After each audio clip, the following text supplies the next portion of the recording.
Bonjour les amis. Alors, un dernier sacrement que je me plais à dire que je n'ai pas reçu encore, c'est l'onction des malades. Attends un peu. Est-ce que je suis malade? Physiquement, moi, ça va me prendre l'avis d'un médecin pour dire que physiquement, je suis malade. Mais spirituellement, est-ce que je suis malade? Est-ce que je peux dire que je file le parfait bonheur sur Terre? Ou est-ce que j'ai pas des choses qui me tracassent? Est-ce que j'ai pas un peu d'anxiété, d'angoisse? Est-ce que j'ai des défis que des fois je me sens pas capable de réaliser? Ou est-ce que j'ai des mandats ou des missions que je pense que ça va être plus difficile que prévu? Ben, peut-être que c'est ça, des maladies. Et on dit d'ailleurs dans les Écritures, je ne dis pas que la maladie, on dit que la mort est entrée dans le monde par le péché. Est-ce que j'ai pas des petits péchés qui me rendent malade au quotidien? Là, ça revient un peu de ce que je disais tantôt. Moi, je n'ai pas reçu l'onction des malades. Mais il y en a fait que je suis certain. J'ai à l'intérieur de moi des maladies. Peut-être sur le plan physique, je vais attendre les médecins pour me le dire. Mais sur le plan spirituel, je suis capable de déterminer si je suis pleinement heureux ou pas. Et est-ce que j'ai une onction là-dessus? La première image qui me vient, c'est celle que j'ai dit antérieurement dans un enseignement, c'est comment il se fait que quand je rentre à l'Église, c'est le silence. C'est rare qu'on va se saluer entre nous autres, on va prendre notre place, on va essayer d'avoir un esprit de recueillement. Mais quand on sort, on est tout joyeux. On parle aux gens qui sont à côté, comment ça va, je te souhaite une bonne semaine, puis bon, etc. Puis quand des fois quelqu'un a besoin d'aide, ah ben là, hey, tu viendras-tu me donner un coup de main, j'ai un arbre à couper, puis bon, etc. Et là, tout d'un coup, ça veut dire quoi, ça? Ça veut dire que durant la célébration eucharistique, j'ai reçu l'onction des malades. Et ce qui m'a transformé de telle sorte que quand je quitte, je suis tout heureux tout d'un coup. Puis j'ai le goût de parler à tout le monde autour de moi, j'ai le goût de diffuser ce que je viens de recevoir. Alors, l'onction des malades, c'est pas dans le temps, comme on appelait ça, l'extrême onction. Là, tu es à veille de quitter mon chum, puis on va te régler tes problèmes passés, présents puis futurs. Là. On va refaire de toi un être neuf alors que tu es en train de décomposer sur le plan physique.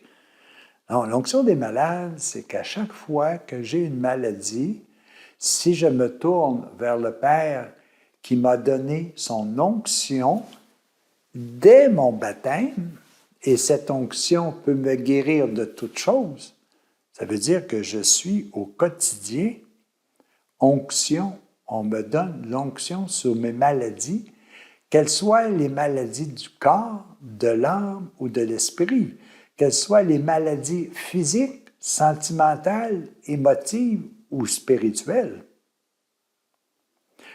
Si je l'accepte, vous savez, à l'onction des malades, sur le plan sacramentel au niveau de l'Église, on doit demander à la personne, est-ce que tu as la volonté d'accepter l'onction des malades? Les gens sont prêts de tout simplement dire oui ou de dire non. S'ils disent non, on passe à la chambre suivante. S'ils disent oui, on arrête et on fait l'onction des malades. Bien, aujourd'hui, c'est la même chose. Est-ce que moi, à travers mes maladies physiques, sentimentales, émotives ou spirituelles, est-ce que je demande l'onction du malade? Parce que je me considère malade, parce que je sens en moi une frayeur, je sens en moi une insatisfaction, je sens en moi un certain désespoir. Est-ce que je suis immédiatement porté à demander l'onction du malade? Ça veut dire que ce 7e sacrement-là, il est omniprésent chez moi. Si je suis capable de m'éveiller à la puissance qu'il a, ce n'est pas une question d'extrémité. C'est comme la résurrection. La résurrection, c'est pas quand tu es rendu dans le cimetière en dessous d'une tonne de béton que là, il va te faire sortir de là. Non, c'est tous les jours. Lorsque tu quittes la mort, lorsque tu quittes le péché, lorsque tu te refais, lorsque tu te renouvelles, c'est là que tu ressuscites. La preuve, il m'arrive quelque chose, il y a quelqu'un qui est venu me voir, il m'a encouragé, puis avant qu'il parte, je dis, ah, je savais comme je te remercie. C'est comme si tu me ressuscitais, là. Tu me fais voir la vie différemment.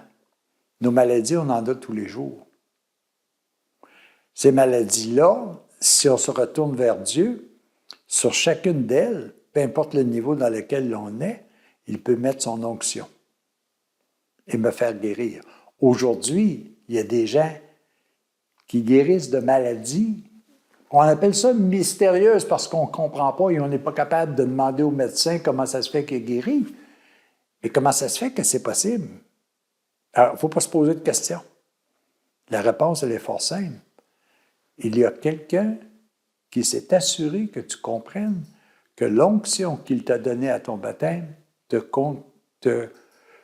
poursuit, appelez ça de même, te poursuit ou te suit toute ta vie, si tu es prêt à la laisser agir. Alors, laissons agir l'onction que j'ai reçue à mon baptême sur toutes les maladies que je peux rencontrer au cours de ma vie. Que ce soit physique, je me confie à l'onction divine. Que ce soit sentimental, je me confie à l'onction divine. Que ce soit émotif, je me confie à l'onction divine. Que ce soit spirituel, je me fie à l'onction divine. Alors, bienvenue dans ce monde de malades qui ont accès à cette onction de façon perpétuelle. Les amis, à la prochaine.